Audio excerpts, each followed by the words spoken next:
ka. Dito ka na mamigets. So, nakikita naman nila. Mababang upuan ni Mami Glens, kaya Oo. So, buksan natin uh, sa Book of Matthew. Dito tayo sa paghahanda pa rin. Book of Matthew 24. Verse 4 tayo. Naririnig nyo ang mga sasakyan? Mga tricycle? Okay. Hindi naman. Okay. wow. So tayo lang palang nakakarinig. Kasi So, parang nasi-filtered. oo. So, verse 4 tayo ng Matthew 24. Lagi na natin itong binabasa, pero sa pagkakataon na ito, parang tangible na realidad. Kasi pag binabasa natin ito na malayo pa sa kapanahunan, parang mangyari ba talaga ito? O ito ba talaga ang kailangan naming paghandaan? Pero ngayon, nandito tayo sa panahon na ito. Okay? So Jesus answered, "Watch out that no one deceives you. For many will come in my name, claiming, 'I am the Christ,' and will deceive many. You will hear of wars and rumors of wars, but see to it that you are not alarmed. Such things must happen, but the end is still to come. Nations will rise against nation and kingdom against kingdom. There will be famines and earthquakes in various places. All these are the beginning of birth pains, of birth pangs." In other words, itong mga nararanasan ngayon sa mundo, umpisa pa lang ito ng tinatawag na birth pangs. Umpisa pa lang ito nung tinatawag nating prophetic season, yung prophetic na guideline sa atin na landscape na pinaghahandaan natin. Verse 9, "Then you will be handed over to be persecuted and put to death, and you will be hated by all nations because of me. At that time, many will turn away from the faith and will betray and hate each other, and many false prophets will appear and deceive many people. Because of the increase of wickedness, the love of most will grow cold, but he who stands firm to the end will be saved. And this gospel of the kingdom will be preached in the whole world as a testimony to all nations, and then the end will come." So, ang tinatawag natin sa mga taga-Jubil, literal nila na handa na naranasan ang mga um, nakita, ang mga missiles, 'di ba? Parang dati sa pelikula lang o kaya sa mga balita na nakikita, pero literal ninyong naranasan itong mga missiles na ito. At ngayon, ang war is different from the Second World War. Ibang-iba dahil nasa kapanahonan tayo ng breakthrough technology. Pero ang kailangan lang natin mapaghandaan ay ang ating mga pinuposisyonan at ang ating mga magiging disposisyon. Dahil hindi tayo exempted sa tinatawag nating famine and war. Hindi tayo exempted dito. Pero malaking factor ang tayo ay nakahanda sa ating mga pananampalataya. Malaking factor ang tayo ay nakahanda na hindi ka natitinag dahil alam mong ang source mo, ang source ko, ang kinukonektahan natin ay ang Diyos na makapangyarihan na siya ang may control sa lahat ng bagay. Kaya kung meron man tayo lagi ng patuloy na isi-secure dito sa ating kinalalagyang kapanahunan ay ang ating pagsunod sa salita ng Diyos. Dahil marami ngayong simbahan ang hindi naniniwala na meron tayong tinatawag na spiritual realm. Meron tayong tinatawag na spiritual dimension. Maraming simbahan ngayon, ipon-ipon pa rin, By programs lang. pero nakadepende na lang sila sa program and activity. Ang karamihan, wala na talaga ang presensya ng Diyos. Ang mga pinalalago ay ang mga sariling disposisyon, hindi naman ang panggugobyerno ng Diyos. Ang pinalalago ay ang mga sariling kaisipan, hindi naman na ipasakop sa panggugobyerno at kaisipan ng Diyos. So, wag tayong mainggit doon at wag tayo doon maging alam mo yun, makipag-fellowship. Hindi ko sinabing awayan sila, no? Far from that. But we must define clearly who is our source. Sino ba talaga ang source natin? Ang Diyos ba na may likha ng langit at lupa, na nagpapalago ng kanyang simbahan, na nagdadala sa simbahan into accuracy? Pag tinabing accuracy, ang binababa, panggugobyerno ng Diyos.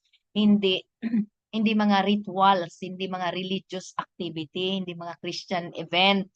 Kasi divine ang accurate church. Hindi hindi tayo by activity or by event. So ang isa sa insecure natin ngayon, ang explicit obedience natin sa pagbababa ng kultura ng Diyos na maging tangible sa atin. At next sa ating pamilya, and then next sa ating sa ating mga anak pagsisecure, dahil pag hindi tayo naging obedient dito, alam mo yun yung um, one level na obedient. Anyway, naka-obey na ako. Hindi mo naman dinala, hindi naman natin nadala to the next level. Hindi tayo lumalago, no? Nagiging stagnant tayo. Kaya nga, ang comfort zone ay i-check natin. Ako ba ay nasa comfort zone ngayon? Kasi pag nasa comfort zone tayo, that is a very dangerous zone for us kasi walang paglago dyan pag nasa comfort zone. Minsan nga, tinutulungan na tayo ni Lord na wag lang tayong manatili sa comfort zone for us to grow and develop and mature. 'Di ba? Kaya mag-aalaw siya ng mga situation for you and for me not to be not to stay in a very comforting place, comforting state of our lives para may paglago. So, i-check natin ito, ang mga bagay na ito. Dahil ang pinaghahandaan natin, huwag tayong malose track, 5Fs pa rin. Tama? 5Fs pa rin. Dito sa area ng faith, ito yung gaano tayo ka-strong in our spiritual disposition. And then yung family natin, kailangan intact. Walang advantage ang jablo na makapasok sa ating relasyon bilang mag-asawa. Walang advantage ang jablo na makapasok sa ating pamilya, sa ating mga anak. Ah, di ba, lagi si Job, kailang i-share ko to, natutunan ko to sa in one upper room na mineditate ko talaga na anong, bakit? Kasi nagkakaroon ako ng katanungan doon sa nung binasa ko si Job. He is so righteous in his position before God. Ang nakalagay doon, he is so righteous. Job is a righteous man. In other words, may accuracy siya. Kita siya ng Diyos. Kaya nga nakipag-challenge doon ang Diablo sa Panginoon na tingnan nga natin kung hindi yan bibigay si Job despite and in spite sa maaari kong gawin sa kanyang buhay. Yung challenge, di ba? Ang Diablo, pinagmamalaki kasi ni Lord si Job. Sabi ni Lord, nakakita ka na ba ng isang righteous man na kasing kasing honorable ni Job sa ibabaw ng mundo, sa ibabaw ng lupa? Grabe, pinagmalaki ng Diyos si Job. Sabi ko nga, sabi ko, ako kaya pwede na akong may pagmalaki ni Lord, pero pag nag-reflect ako, ang layo-layo. Oh Lord, gusto ko man dumating dun sa naipagmamalaki mo ako, ang Kristo na pinalalago ko sa biyaya nyo. Di ba? Ang ganda kaya pakinggan, pero just sa Panginoon yun manggagaling, di ba? We are not after of man's approval and applause of man, but the applause of God ang ating kailangan, the approval of God, from God ang ating dapat hintayin at what is that, i-enjoy, hindi ang approval ng tao at saka applause of men. Mahirap yon. So ngayon, ang kailangan natin, ang nangyari nito na pinagmalaki ni Lord si Job ay nag-challenge si ang Diablo. Pero nagkaroon ng advantage. Sabi ko, Lord, if Job is a righteous, anong nangyari? Righteous man, anong nangyari? Bakit nagkaroon ng advantage talaga sa kanya ang Diablo? Unang-una, that time, wala pa si Jesus Christ, di ba? Hindi pa siya sa panahon na after Christ, yung the blood of Christ. Tayo ngayon nasa advantage kasi we are saved by faith through grace. And the blood of Christ cut off everything and bring us and give us into a permanent solution. Sa case ni Job, wala pa si Christ, okay? Hindi pa, uh, Di pa yun namatay ang Panginoong Jesus.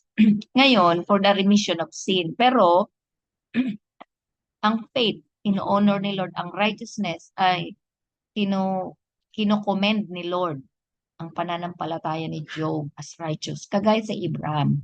Pero nagkaroon ng advantage bakit namatay ang kanyang mga anak. In other words, na-wipe out ang kanyang generation. Dahil pag binasa natin, yung elder son, elder child niya, yung pinaka-elder child ni Job, ay parang nagkakaroon ng mga event-event, ng mga pangyayari na without having a courtesy and honor to the father, to Job. So in other words, nagkaroon ng advantage kasi ang honor is absent. Wala doon ang pag-honor, walang pag-courtesy. Ako ay sarili ko yung revelation na sinishare sa inyo, pero nakita ko talaga sa spiritual realm, nakita ko talaga sa spiritual na pagbasa na pag ang honor is no longer accurate, the enemy has an advantage to the family and to the husband and wife. This must not be our portion. Kaya, i ilaban natin ito, gawin natin itong accurate na ang honor natin sa ating source, sa ating Diyos na makapangyarihan, kailangan maging accurate. Huwag kayong magiging casual dito dahil tinasarado natin lahat ng head, lalo na ngayon magkakaroon talaga ng taghirap without the shadow of doubt. Hindi ito pabuti ng pabuti. Palala ito ng palala na kinalalagyan ng mundo. Ang advantage natin ay dahil meron tayo ng relasyong maayos sa Diyos, covenant, maunawaan natin ang covenant natin sa Panginoon na alam natin si Lord will never fail kahit na mga may sabit tayo, mga naging unfaithful tayo. God will remain faithful sa kanyang pagiging covenant. Pero kailangan maging honorable tayo. Lagi na natin napapakinggan, God doesn't need the money. What what He is requiring from us is the honor. Kasi yun ang magsisecure lahat ng mga pangangailangan natin in the future. Huwag tayong pumosisyon kung ano ang meron tayo ngayon. Dahil lahat ng tangible things na meron tayo ngayon, pwede yan maging, alam mo yon, hindi yan pwede tiwalaan. Ang pwede lang natin tiwalaan ngayon ang Diyos mismo. Siya.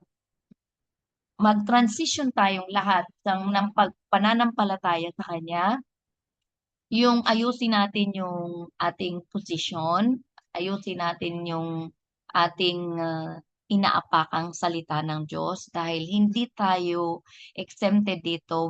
I'm not infusing fear. Matagal na natin itong paghahanda na ito, pa-level up ang paghahanda natin. Pastor Jerry and I is never infusing fear, but piniprepare tayo. Lahat tayo makapaghanda kasi ang daming casualties. Naku, nung tumaas masyado ang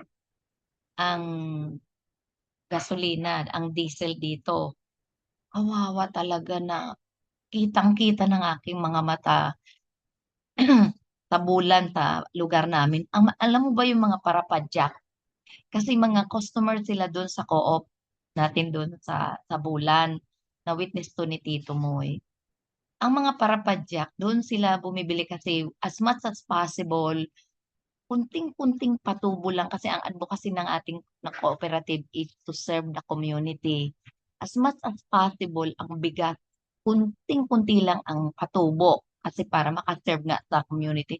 Alam nyo ba may mga parapadya kasi doon na customer, awang-awa ako. Sabi ah, kay Pastora Nora, hindi ko kaya magbantay dyan sa co. Parang dinudurog ang puso ko pag nandyan na yung mga parapadyak pag alas 4:30, alas 5, bibili sila ng kalahating kilong bigat. Minsan isang 1/4 kasi ang nakinita nila sa pagpapadyak. Tapos mag-ano pa, ang tuyo. Kasi ang ulam, alam mo yung ganong klaseng labanan sa paghanap buhay. At malaman mo apat pa ang anak. Uy, at ang kinita niya sa pagpapadyak o sa pagta-tricycle is iilan lang, magkano lang. Nakita ba natin ito? Praise God, wala tayo dun sa posisyon nila. Pero alam mo yun na hindi tayo dapat maging cash. Hindi ko sinabing magiging ganon tayo. No. Kaya nga naghahanda tayo para hindi natin yun portion.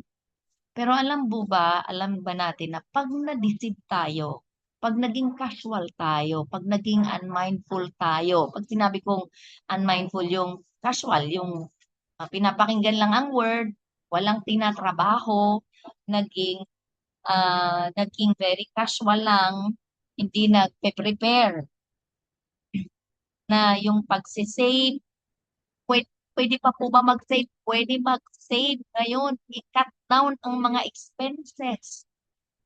Ang mga, alam mo yun, alam ko naman na wala naman sa atin ang mga mahilig magkain-kain sa labas, 'di ba? Kasi dito sa Pilipinas, mahirap magkain-kain sa labas kasi puno na ng mga bitsin at saka mga magic sarap ang kakainin nyo. Ano pang pagtitake back ng health, 'di ba? As much as possible sa bahay kasi mga natural food pa. Blessed tayo kasi may mga organic food pa dito. Pero pag sa restaurant, talagang lulurayin din ang health mo kasi pag naging lifestyle mo, ang mga magic at ginisa mix na yan. Nagpa-order kami. Nung minsan, palabas kami ni Pastor Jerry, wala kaming malulutuan. Nagpa-order kami sa Food Panda at nilagay doon, no seasoning, no mga bitchin, mga magic sarap at saka mga ano. Kinancel ng Food Panda. Ibig sabihin, walang ma-orderan. Walang Tapos pumunta kami sa isang restaurant. Pag-order namin, pwede po ba walang mga ginisa mix na ganyan, mga bitchin? Sabi na ng kay Ate Joanne ng kusinero, ay hindi naman po pwede na walang ganyan. Sabi niya, ay kami naman po ang kakain, hindi po talaga kami yung naglalagay. In other words, na programa sila ng sistema. So, iyan ang mga paghahanda kasi ang health talaga ngayon, kailangan walang maging advantage sa atin ang diablo na atakihin tayo sa health. Isa yan kasi ang pagpapahospital is no longer favorable to us. Okay-okay pa dyan sa Saudi Arabia pero dito sa Pilipinas talagang ayusin natin ang mga health natin. Ito, mga preparation. So doon pa rin sa 5Fs. Bakit ko to sinasabi? Dahil iba ang labanan ngayon pag hindi tayo kasado sa ating posisyon at sa ating relasyon sa Diyos. Hindi pwede na hindi tayo mag-obey. Okay? Marami ang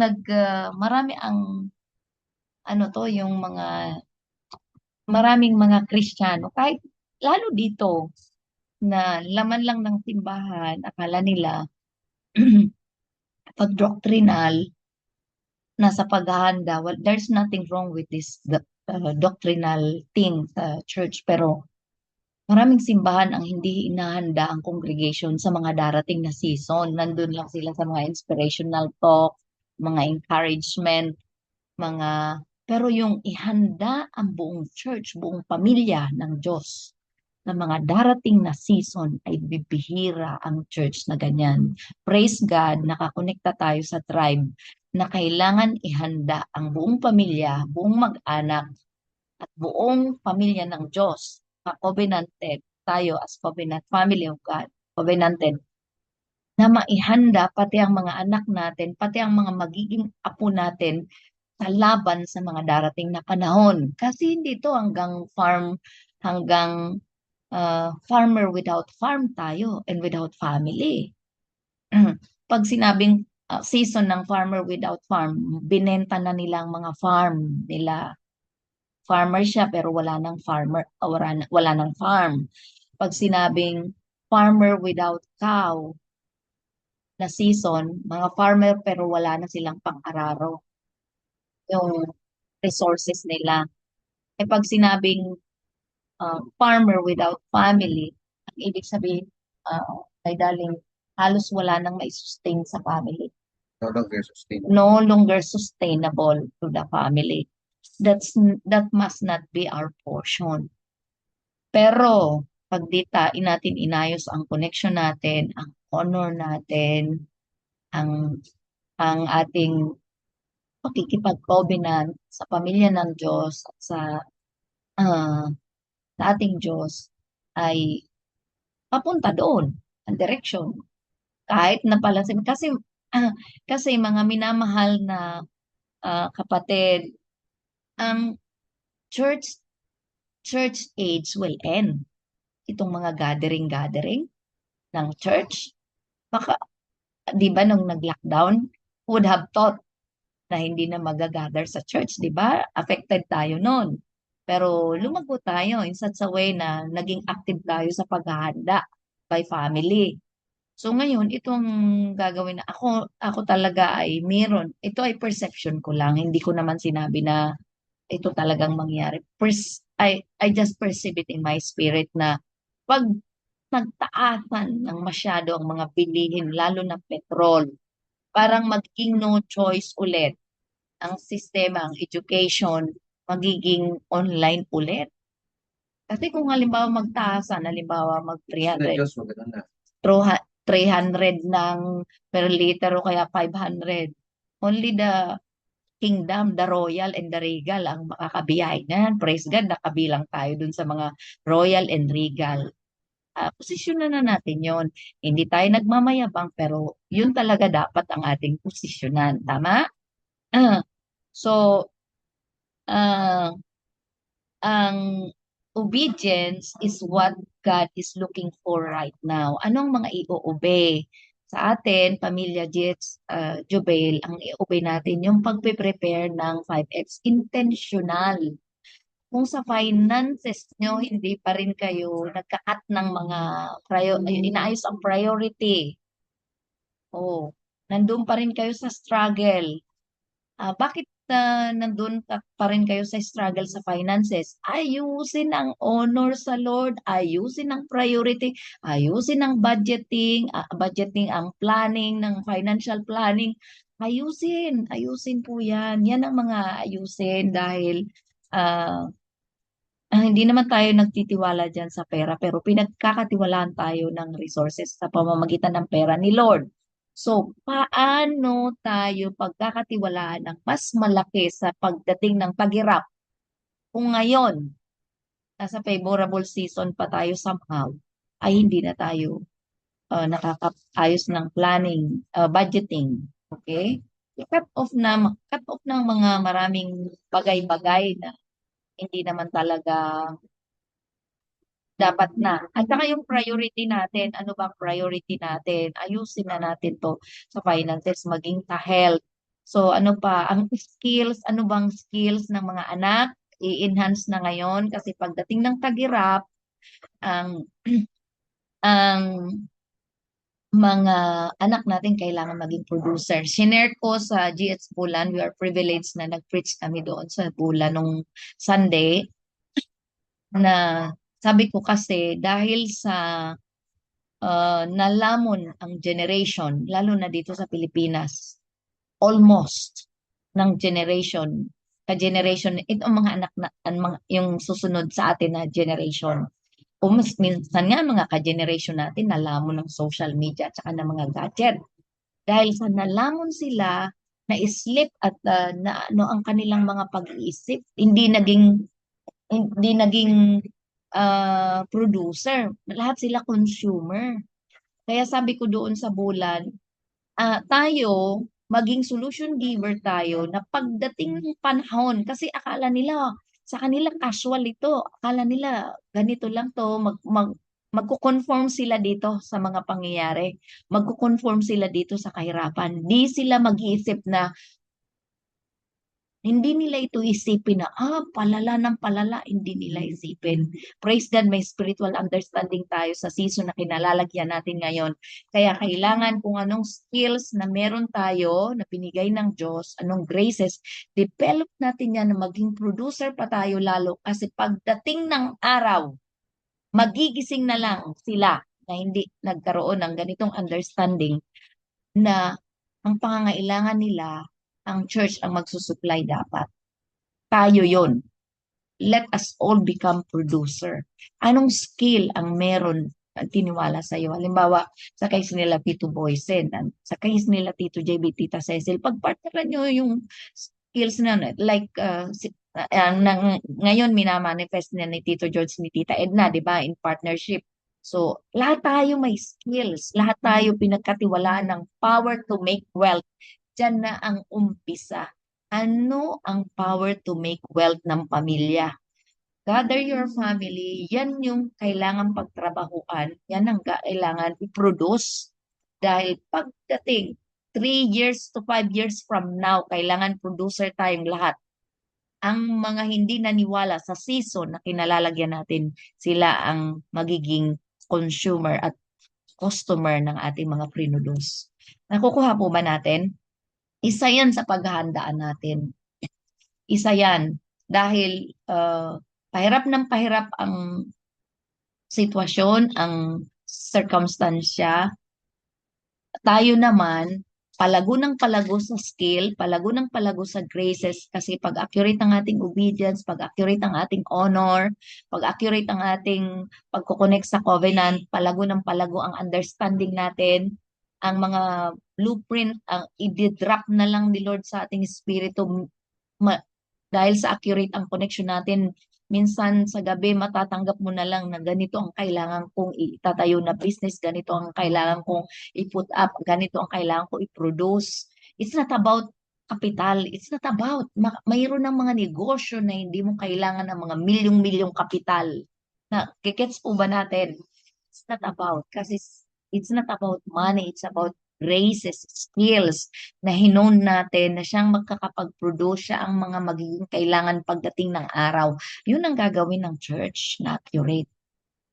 Na nakuha po natin, hindi lang magpara-worship sa simbahan. Tapos, pag uwi sa pamilya, wala man akong binago. Ang mainitin ng ulo na tatay, ganun pa rin. Ganun ang mga nasa old order na church. Hindi naman tayo naninira, pero ino-open ko lang ang mga eyes ng karamihan sa atin na huwag natin silang tingnan na maging ganun tayo, no. Dahil iba talaga ang kinonektahan nating dimensions and graces at dynamic, yung pagiging accurate ng church na maging solution to the problem in the days to come, na siyang kapartner ng Diyos sa lupa, na siya ang plataforma ng Diyos dito sa lupa.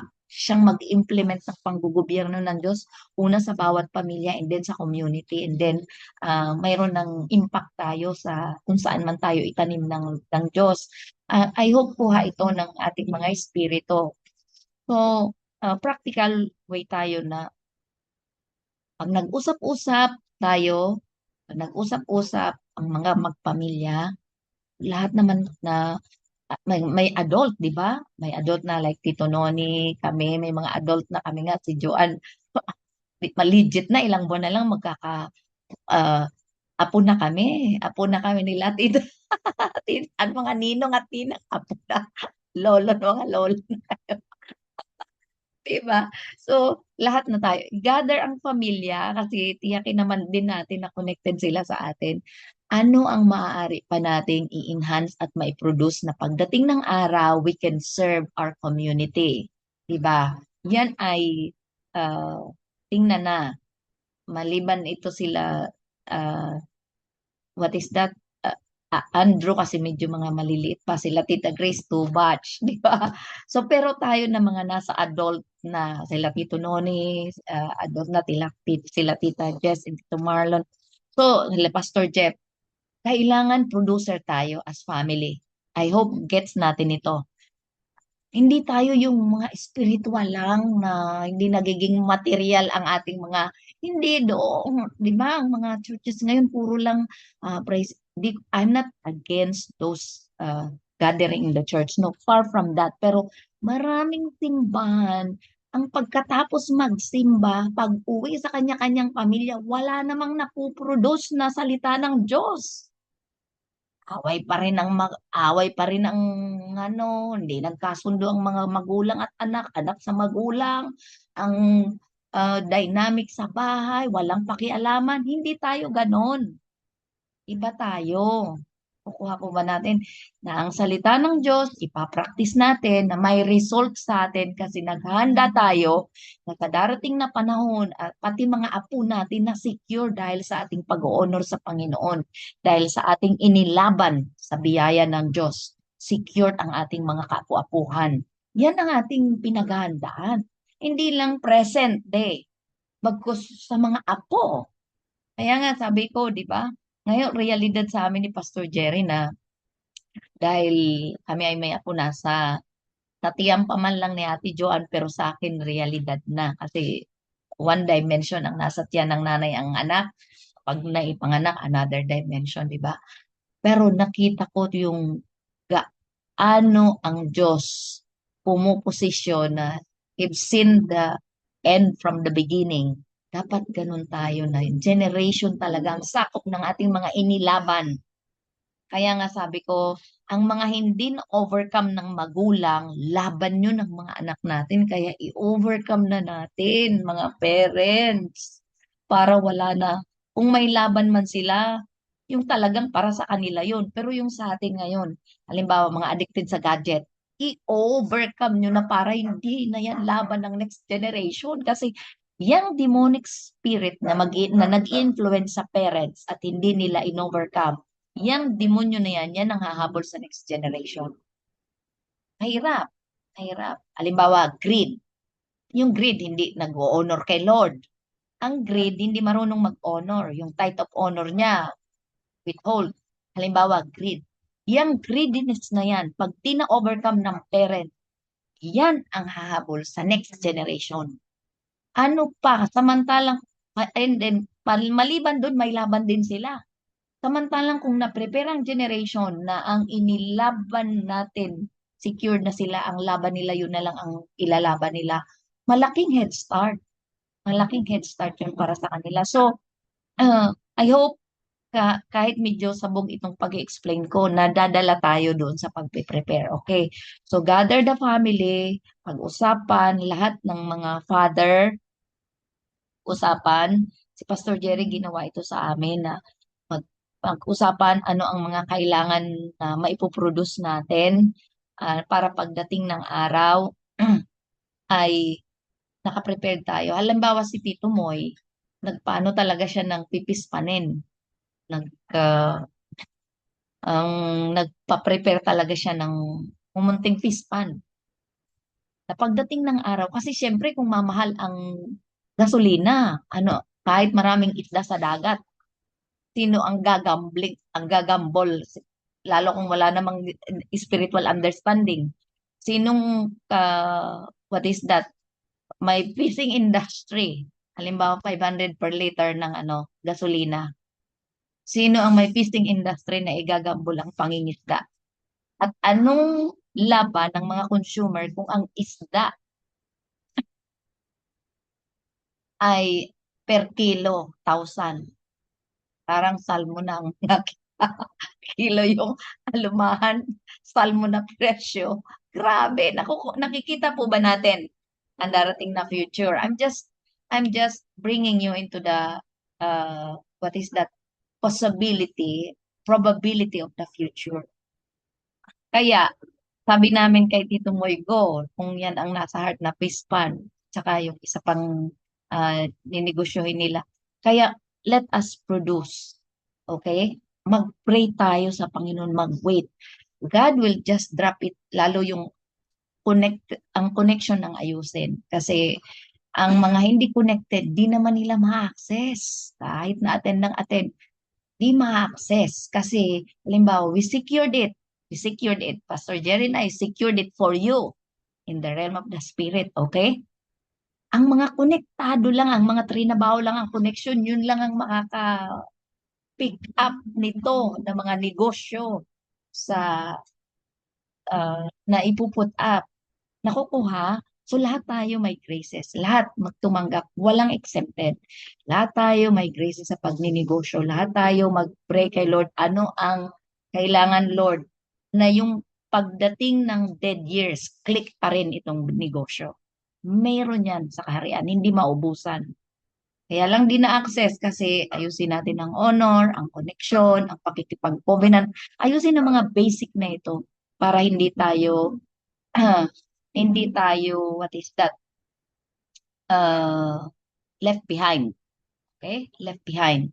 So, God is raising us as family to become producer. Sabihin natin yan sa mga anak natin. Halimbawa, kila Tito Noni, ano doon ang magkiklik na negosyo, ang na magiging kasama ang mga anak. Okay, as a family, di ba? Kala Tito Andy, anong mag-click doon na negosyo na serve sa community na kahit dumating ang dead years at farmer without farm and family, click pa rin yan. Kasi producer tayo. So, yan ang ipanalangin ng mga pamilya at halimbawa kila Tito Coli, anong sa pag-uwi nila, di ba? O sila Tita Cheng sa pag-uwi. Yan ang aayusin. Huwag tayo magdidepende kung anong meron tayo. Dumepende tayo sa Panginoon. Kasi siyang nagbibigay ng mga blueprint provision. At ang honor, i-secure natin ito para walang advantage ang enemy sa buhay natin at sa ating mga anak. Hindi ko kukunin ang oras ni Pastor Jerry. I hope nakalatag tayo ng mga practical na gagawin sa ating family. At halimbawa, sa case may pattern na tayo, di ba? May pattern na tayo sila Tito George and Tita Edna. Involved ang family, may pattern na tayo. Hindi ko sinabi na gayahin ang mini-mart nila. Pero kung yun ang natatakit, why not? Di ba? Maganda yung may direction galing sa Panginoon.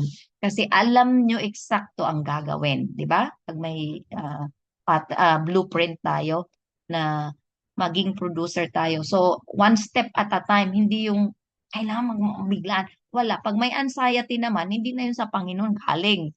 Lilingan na lang kasi yung lahat. Tapos, ganito siya. Ang ating gobyerno, ito ay, Pastor Jerry, kuling lang, mga 3 minutes lang to. Ang ating gobyerno ngayon, hindi talaga sila tulong pag tayo ay magninegosyo. Hindi sila nakakatulong para ikaw ay mapamadaliin ang pagninegosyo. So, karanasan namin yan sa co-op. I believe karanasan din yan nila Tito George. Kaya gumamit tayo ng wisdom galing sa Panginoon o kaya among us, sa family natin, halimbawa sila Tito George, may experience na si Pastor Jerry, kung magninegosyo, maghingi talaga ng counsel, ng wisdom. Okay? Kasi halimbawa sa BIR, ang mga barangay permit, mayor's permit. Kaya nga, praise God, ako ang naglalakad kasi parang lagi akong may kaaway pag ako ang maglakad. Parang, Lord, gusto ko man pumosisyon at pumustulan at parang lagi akong nakikipag-away kasi mali talaga ang mga sistema. Maling-mali. Kaya lang, parang we are in a no choice situation dahil nagninegosyo tayo. Pero pag-pray natin ang kapamaraan, ano talaga tayo, ito ang laban ng mga nagninegosyo. Ito ang laban. Kaya maghingi tayo ng wisdom kay Lord kung halimbawa online lang yan na hindi ka ng pwesto. Ang advantage nila Tito George kasi sarili nilang pwesto. Kami sa home nagre-rent. Ah, yun ang medyo mga ah, struggles kaya kailangan ng wisdom. Kung ano yung ininegosyo, wisdom, hindi agad kasi ang pahirapan, hindi na sila tumutulong na magninegosyo to. Imbis na tulungan nila tayo, hindi. Kakalabanin ka talaga, papahirapan ka sa mga requirements, sa kung ano-anong mga anik-anik na pag tinignan. Kaya pag si Pastor Jerry, hindi na ako doon pinaasa. Kasi makikipag-away ako lagi. Pero may grace si Pastor Jerry sa pag-ayos sa mga BIR kasi naaayos niya ng may wisdom sa BIR, pag sa ano. Pero pag ako parang kailangan ko makipag-away muna dito kaya hindi ako natutuwa sa mga sistema ninyo. Ganun. Pero hindi ko sinabing makipag-away kayo. Pero ang righteousness, i-uphold natin at integrity. Kasi, so iyan ang babantayan din. Pag negosyo, hintay tayo, Lord, anong wisdom? Kasi may pathway for us na hindi tayo pahirapan nitong sistemang ito. Sabi nga ni Dr. Jonathan David, Papa Jonathan David, if you want to know the pit, talk to the snake. Gamitin natin ngayon yung mga sabihaya na hindi mag-compromise sa righteousness, pero talk to the snake. If you want to know the pit, yun na lang. Yun ang gagawin kasi ito yung challenge, lalo pag end of the year end, ay nako, sa BIR, grabing mga, may accountant ka na, kung ano-ano pang mga ano, may multa ka dito, ano na lang ang kikitain ng negosyo, di ba? Yan ang gobyerno natin ngayon. Kaya maging strong tayo at mag-pray tayo ng wisdom kay Lord kung magbi-business, pathway na, no, pero para mas madali, talk to the snake kasi they know the pit. Yan ang ano, ah, without being contaminated. Yun, wisdom. Tama po ba? Kahit kausap mo ng carrier ng Jablo, huwag ka lang magpakontamina kasi alam nila, ihukos-pukos yun.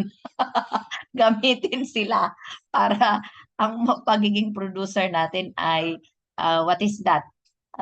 Accurate at mag-progress. So, si Pastor Jerry kasi may communion pa tayo. Baka nakuhaan ko siya ng oras. Pero meron tayo ng nailatag ha, na another level of preparation as family, na maging producer tayo. Kasi anong mga nalamon ngayon ng gadget na hindi nakabasa ng ating mga spiritual, prophetic season, ay pagdating ng araw, magugulantang na lang sila na, paano na lang ang mga yelo? Kasi mahal na, nagsaraduhan ng mga bilihan ng yelo, only the kingdom ang may paniniwala. Yun ang nag-produce.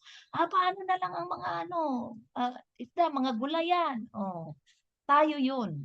Tayo ang makakapag-produce nun. Amen? So God bless us all and see you on the next level of preparation.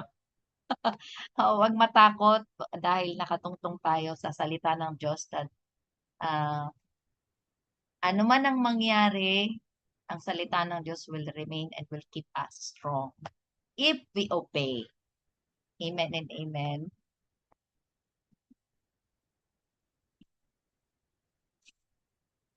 Good afternoon, good Good evening. evening. Good evening sa bawat isa.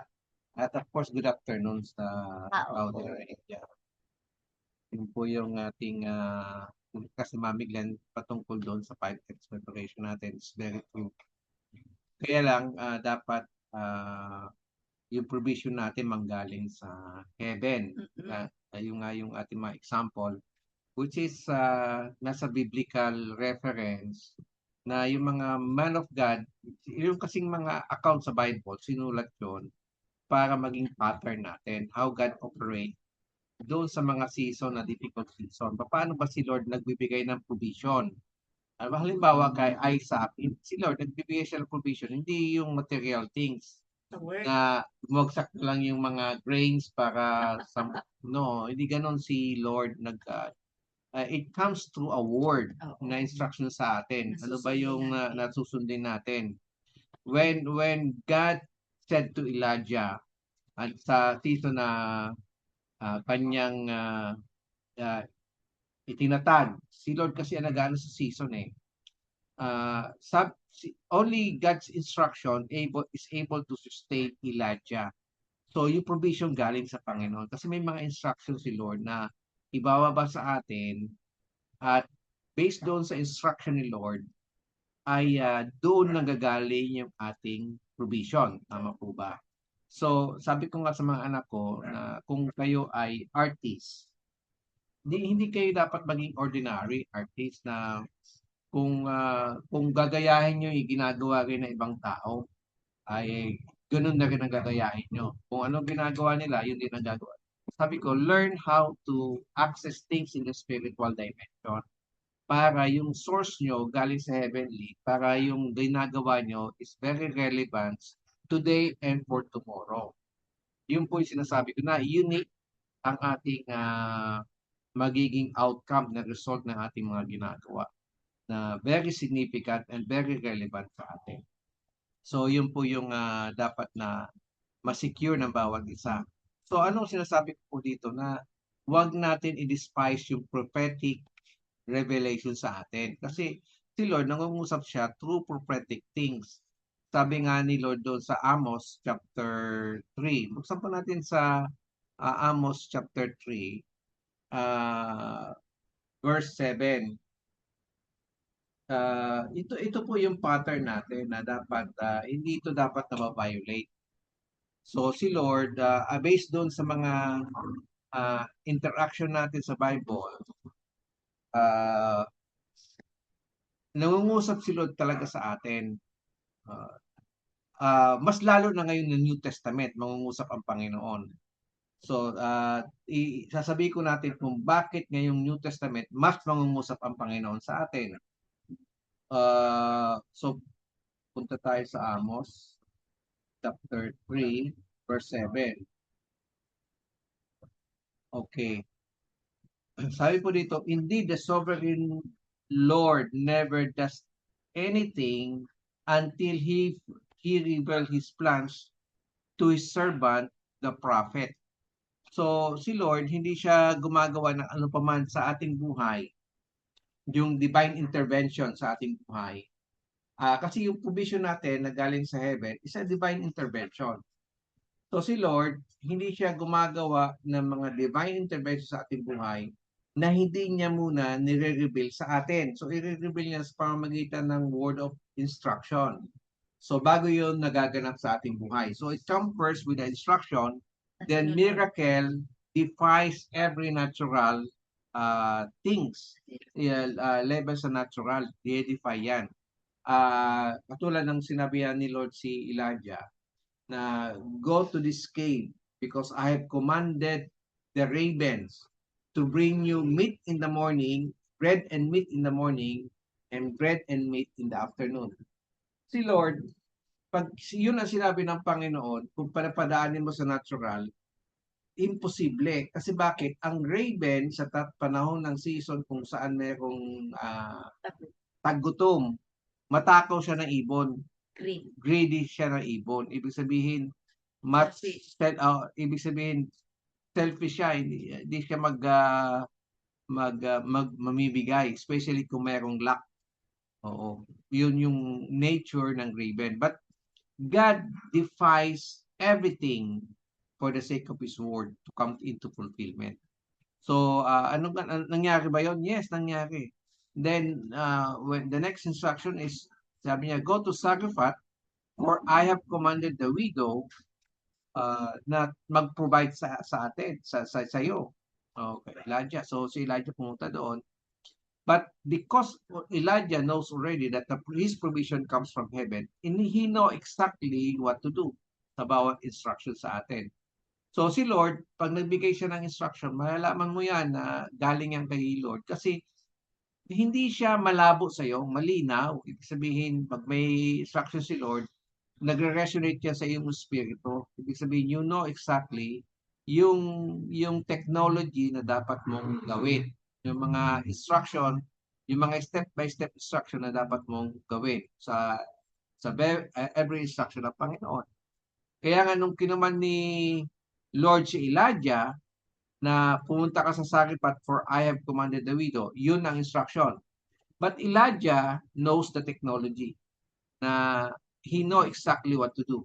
Hindi naman sinabi ni Lord kay Elijah na, Elijah, pagpunta mo doon sa Zarephath, yung widow, kukunti na lang yung kanyang supply. Itong sasabihin mo na huwag kang matakot dahil yung flour na yan, hindi yan matutuyuan, yung oil na yan, hindi yan mauubos.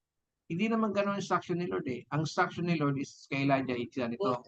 Go to Zarephath, for I have commanded the widow to provide for you. Oo. Yun ang instruction ni Lord. When you read the Bible, yun yung instruction ni Lord. Pero pagpunta ni Elijah doon sa Zarephath, nakita niya yung situation, he addressed the situation based doon sa instruction ni Lord because he know exactly what to do. Anong sabi niya? Huwag kang matakot sa widow, sabi ni Elijah. This is according to the word ni Elijah. Hindi na according to the word of the Lord, but because Elijah know ano dapat niyang gawin because meron na siyang natanggap na instruction galing sa Panginoon. Ganon kalinaw dapat ang instruction sa atin. Ibig sabihin, when God instructed us, hindi tayo affected ng situation, hindi nakadepende sa circumstances. Kung ano meron ang circumstances. Hindi nakadepende kung meron ba ito o wala. Nakadepende yan because alam mo exactly anong dapat mong gawin. Hindi ka uy, pagdating ni Elijah, akala ko sabi ng Panginoon, meron ka. Bakit nagsasabi ka ngayon na huli mo na palang meal ito? Hindi gayon si Elijah.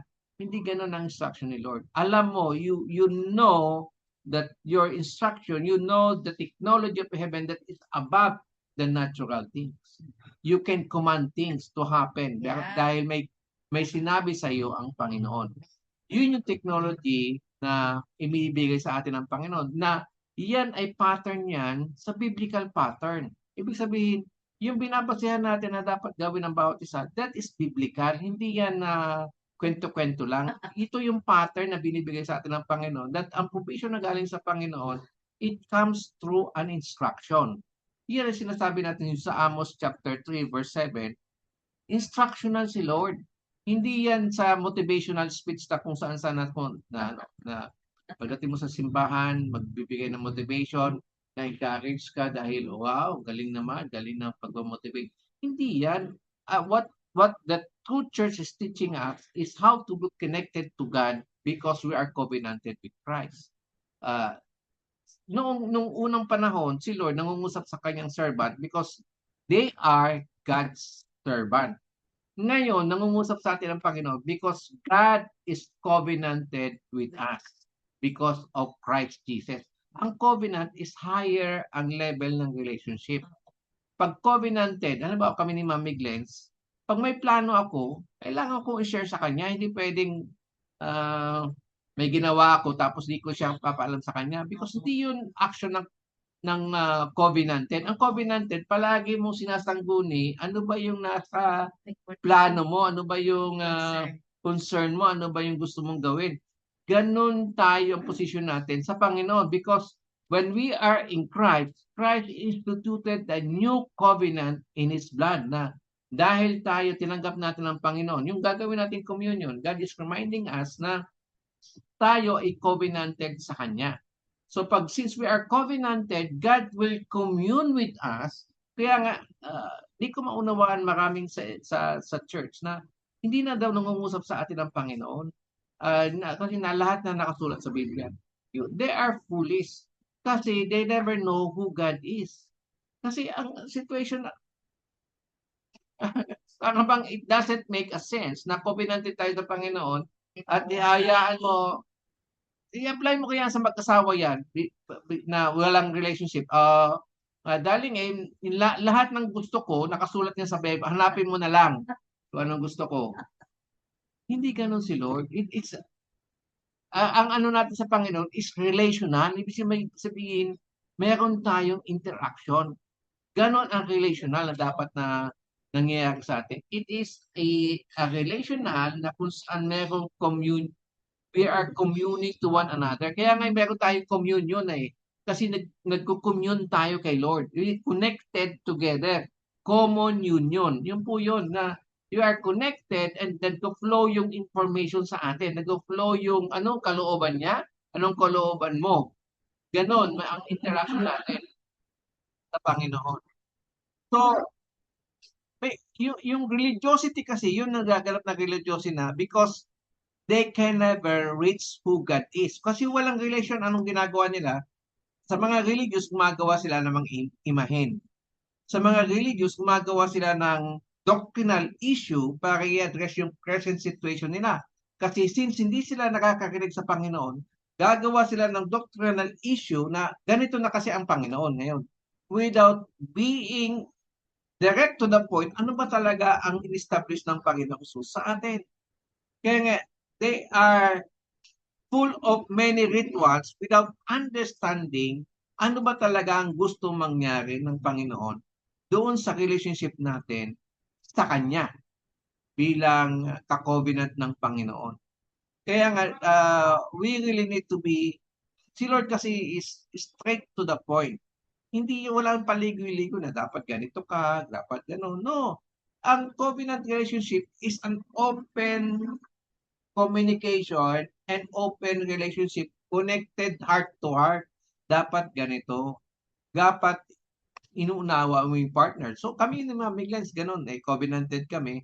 Meron man kami mga flows, but we are trying to patch up everything na kung ano man yung meron kaming flows at we are trying to work out our relationship because we understand na at the end of the day, kaming dalawa ang haharap sa lahat ng pwede naming situation. Ganun ang covenant Ganun din sa atin ang Panginoon. Kaya nga kung sinabi niya yung sa Amos chapter 3 verse 7 that God will always speak to His servant, ano yung mga yung mangyari? Mas pa sa ngayon.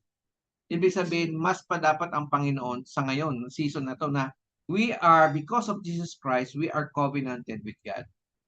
God does not treat us as a servant, but God treat us to be His children. Then the co-heirs of Christ. Sabi nga ng Panginoon, alam ko na nakikinig sa akin ng Panginoon, di ba?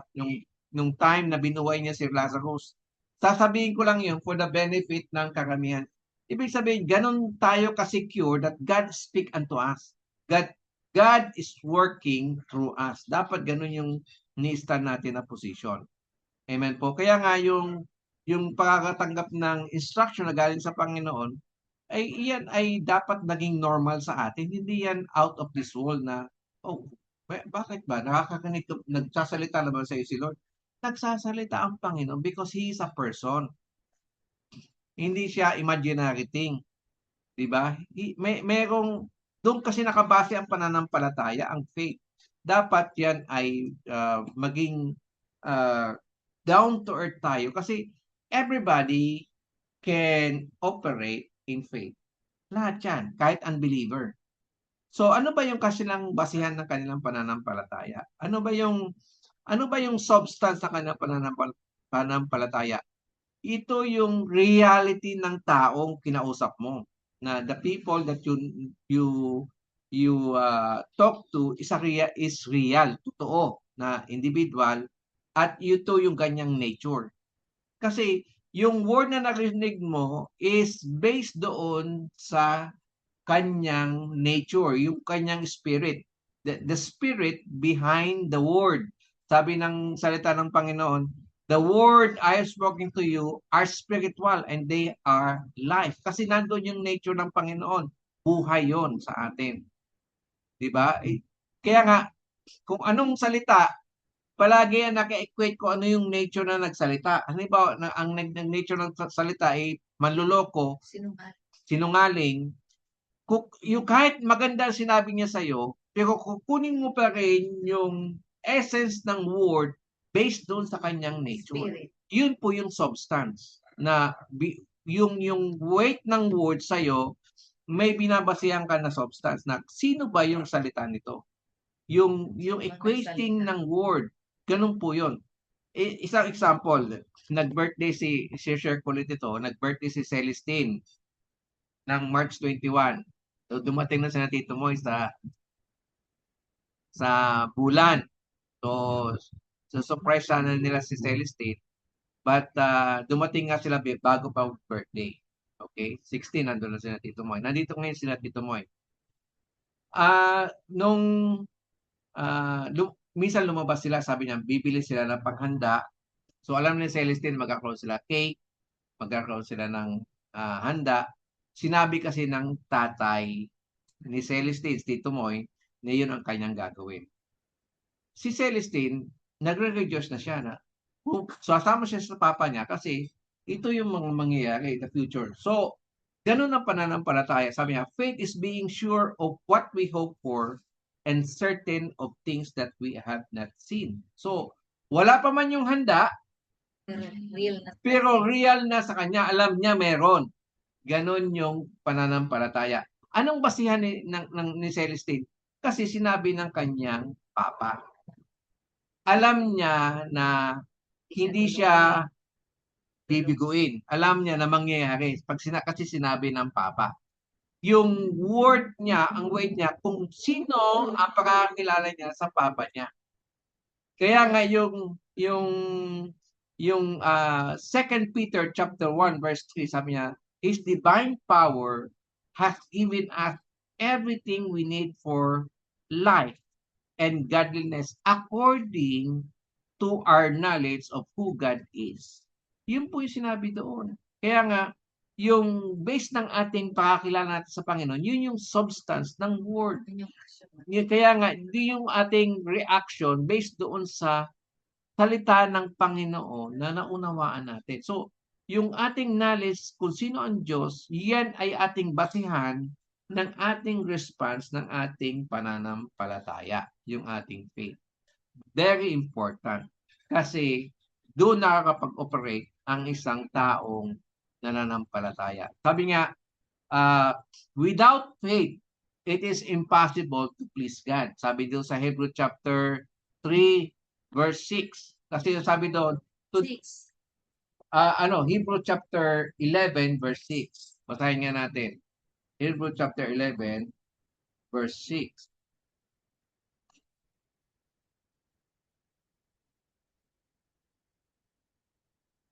Sa Hebrew chapter 11, verse 6, sabi niya, and it is impossible to please God without faith. Anyone who wants to come to Him must believe that God exists and that He rewards those who sincerely seek Him.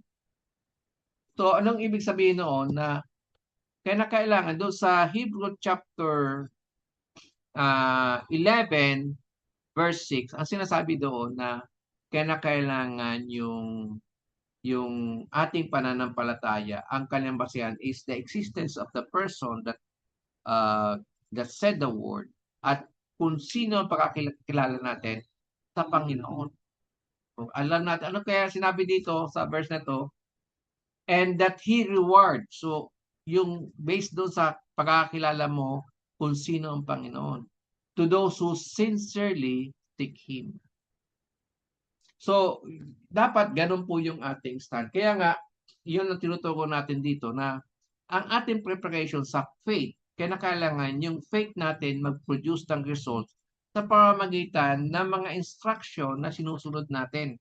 Kaya nga nagbababa tayo ng instruction maging sa ating Bible study or sa pag nag-uusap kami ng one-to-one sa mga naghihingi ng counsel, we are putting down instruction kasi we understand the principle na ang church, si Christ ang head and it goes through the proper chain of authority.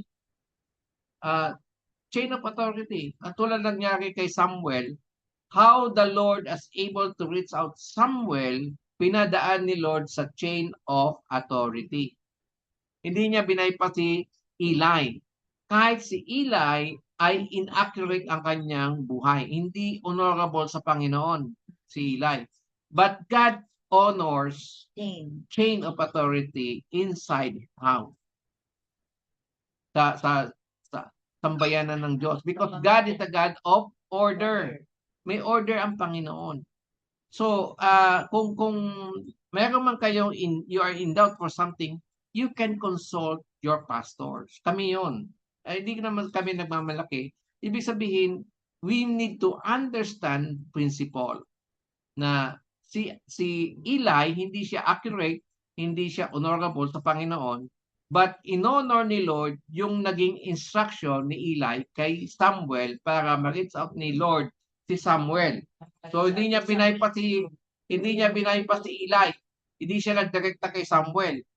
Pag sa account ngayon, si Lord, 3 beses niya tinawag si Samuel, pero hindi siya nagpakilala kung sino siya. Why? God is inciting Samuel na mag-undergo siya sa proper chain of authority. So, 3 beses niya tinawag si Samuel. Pag binasa mo yung account na yon ng Book of Samuel, 3 beses tinawag siya ng Panginoon. At yung Yung pangatlo, doon na nabigay ng instruction si Eli. Sabi nga nung first, second, hanggang na-realize ni Eli na si Lord tinatawag ni Samuel. Saka na siya nagbigay ng instruction. Sabi ni Eli, ganitong gawin mo. Sa next time na nagsalita ang Panginoon, sabi niya, "Here I am, Lord. Speak, for your servant is listening." Saan ang galing instruction? Kay Eli. At yun din ang ginawa ni Samuel? Yun, yes. Kaya doon na siya nangusap. That is the beginning of the ministry ni Samuel.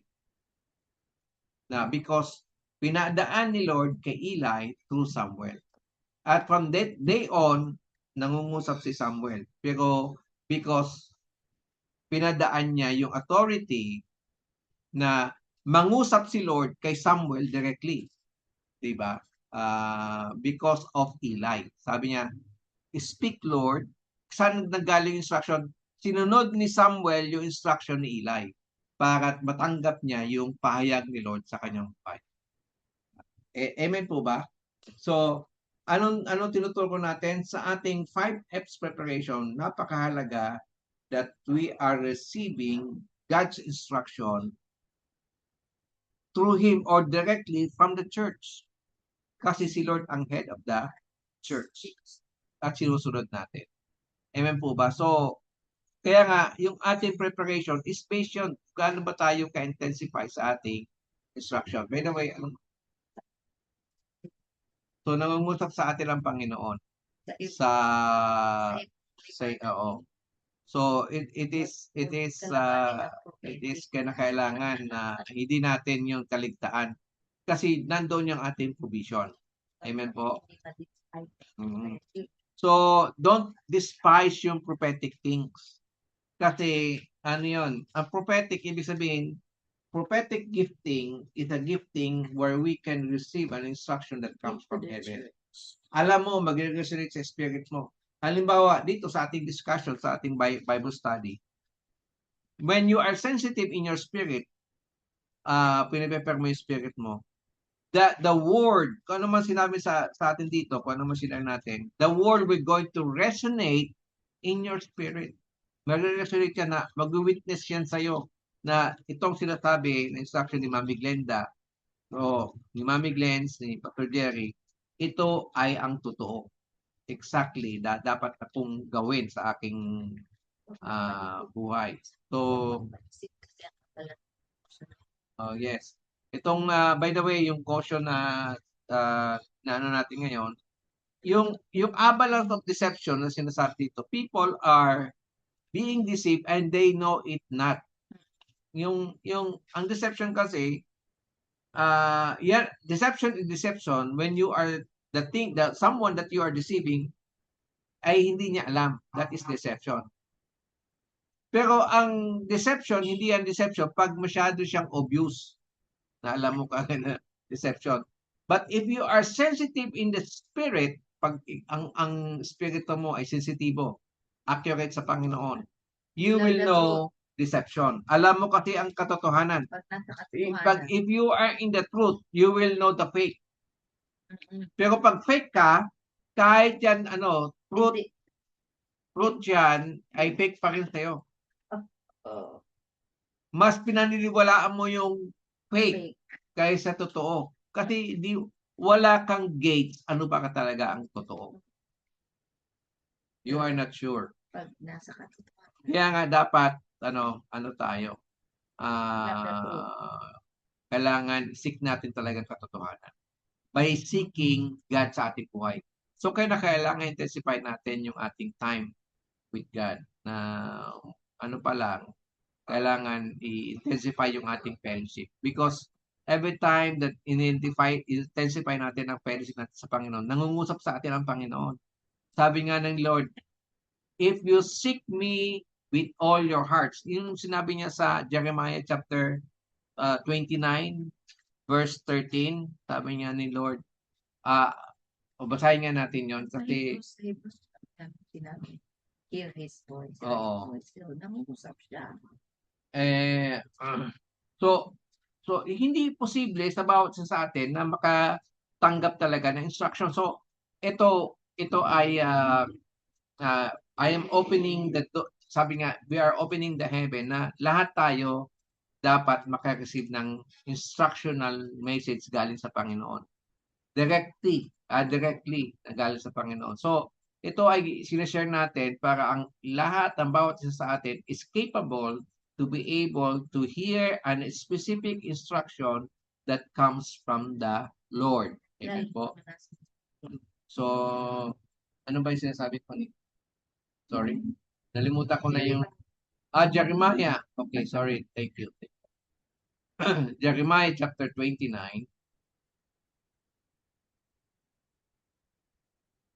I think 30.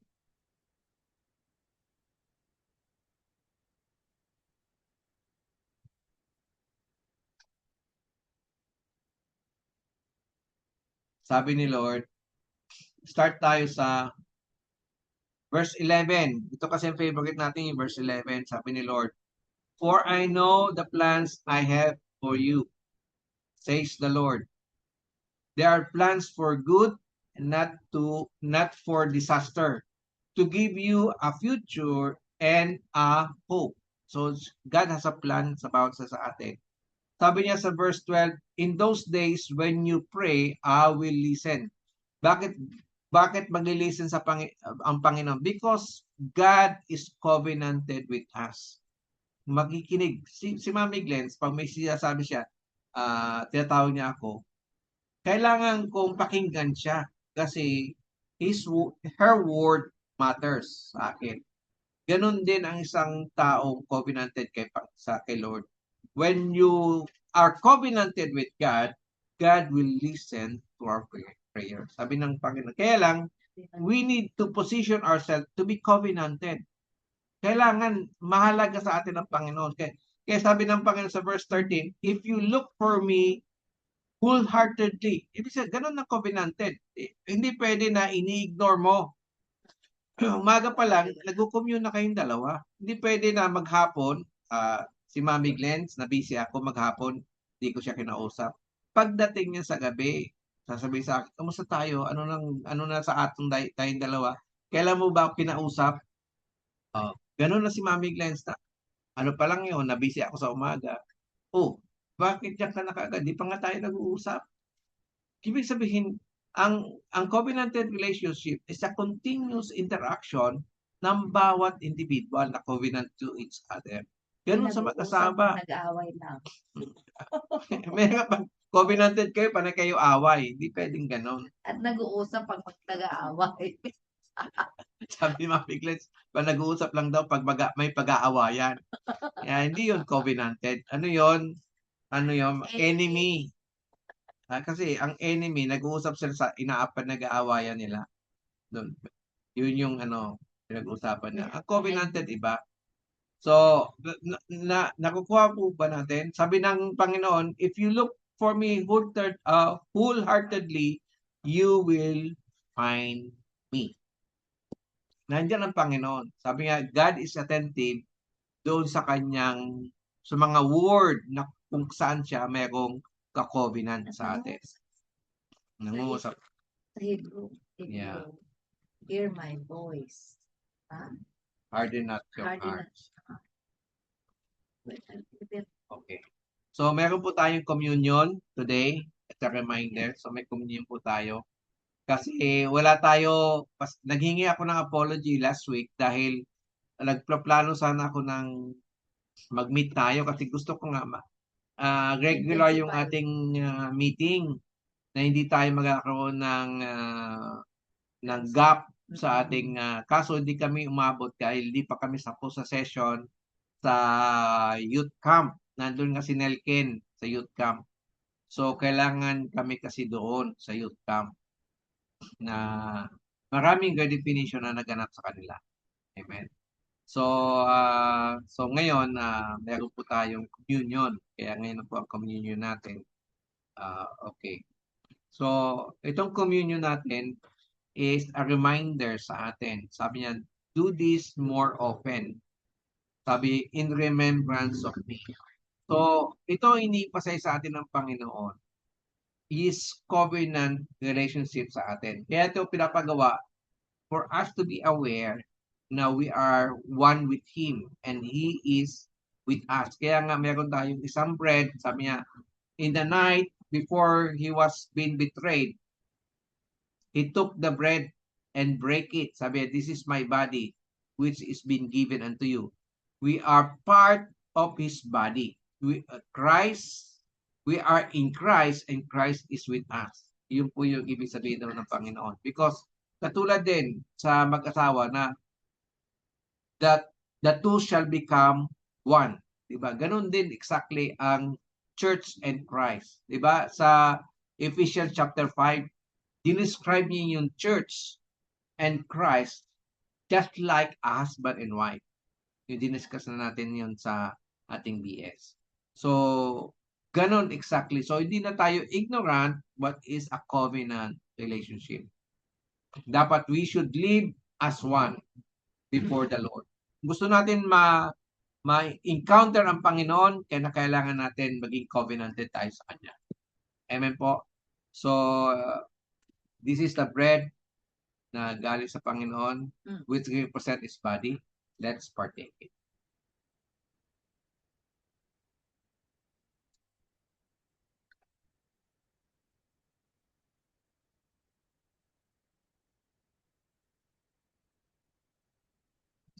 At the same time, that night, He took the cup of wine, saying, this is the cup of a new covenant in my blood. Do this in the remission, for the remission of sin. So let's partake the wine.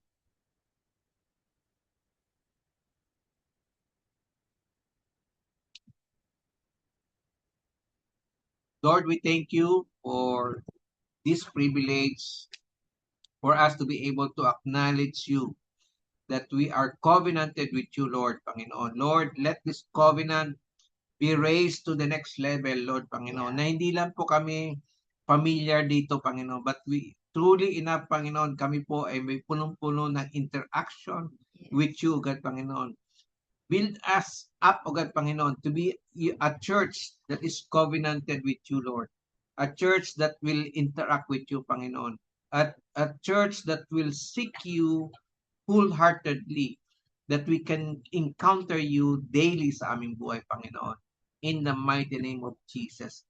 Lord, that everything that's in the natural, everything in the spiritual dimension, yung supernatural, Panginoon, ay maging natural manifestation sa bawat isa sa amin, Panginoon. In the mighty name of Jesus. That things in the spiritual dimension is mag-manifest sa amin, Panginoon, on the ground level, of God, Panginoon, sa aming buhay, on the natural, Panginoon, in the mighty name of Jesus. Because the church, you have called the church to become supernatural, hindi natural, Panginoon. The church is both spiritual, that is connected to the Spirit, and manifesting in the natural, Panginoon. That is a true church, so God, Panginoon. Lord, let these things happen sa aming buhay, that we become a true before you, Panginoon, by drawing the things in the Spirit and manifesting it on the ground level, Panginoon, especially sa aming family at sa aming mga next generation, O God, Panginoon, at sa aming scope of influence, Panginoon. Let your name be glorified sa aming buhay. In Jesus' mighty name we pray. Amen and amen. So, good day po sa bawat isa. We speak protection and covering doon sa mga area kung saan may kaguluhan. Okay? At makinig sila kay Lord. Mag-i-stay pa sila. Oh, amen. Mami Glenn. So, makikinig tayo sa Panginoon kung tayo ay, kung kailan tayo mag-stay dyan. Hanggang kailan. Hanggang kailan, ha? Kasi kung may instruction si Lord na God instruct you to stay, then God's protection is there. Okay? So, pero wag kayong mag-act dahil merong situation. Kailangan meron kayong instruction. Okay? Don't make action dahil merong mga situation that is around you. That is a very wrong move. Make action because you receive an instruction. Ganon ni Lord kinorek si Isaac. Okay? Ganon. So, meron ng decision si Isaac kaya nag-intervene si Lord na dapat si Isaac sumunod lamang based doon sa instruction ng Panginoon. Amen po. So, salamat po sa bawat isa. Yes. At